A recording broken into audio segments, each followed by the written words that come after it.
ang prime time na boto ang bawat Pilipino. Anumang hamon, anumang panahon, tapat kaming maglilingkod. Nandito kami para sa inyo, saan man sa mundo. Umaaksyon. Ano? Dala ng lalaki! Mabis! At nga! Kuha ko yung pera! Sina, dali mo sa tanggol sa ilog! Hindi kayo tatangkan ng tatay mo. Hanggat hindi lang ako nababawi. Isa mo, Dolfo. Kailangan natin sila makabutan. Wala mo. Ako mag-ganun. Dahil ako to! Isan nyo! Makakatakas na sila sa atin! Hayali lang! Nakikita ko sila sa tracker! Hoy, anong plano mo? Dito na kita iiwan. Huwag mo ko rin yung bag. Hindi ka mamatay mo yan. Hindi ba? Tara! Kuya, tulungan niyo ako. Pinahabol nila ako.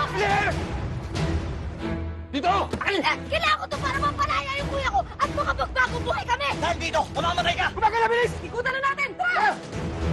Nakita ni Wolf yung mga umatake sa target. I'm following one. They might lead us to the package. Susunod na kami dyan. Sarili mo dahil na nga siya, sinasabi ko na kasi sa kanya. Bakit sa same position? Paano si Cap, sir? Mission comes first. Focus on the mission.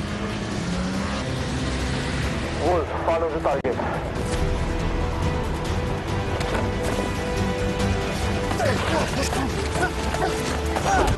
Mamalasakit. Mama, saan po tayo pupunta? Sa kailangan natin makaalis dito.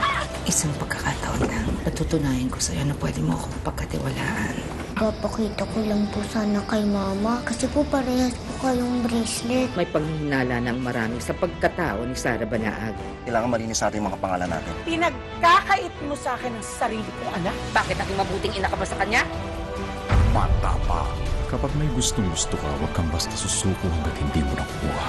Ilalockdown niyo lahat ng mga building? Hindi natin alam kung ano ang mangyayari sa labas. Sabihin nyo agad pag may kahinahinala. Buhay ang nakasalalay. Akala ko mag-isa na lang ako. Ito ang A to Z Prime Time.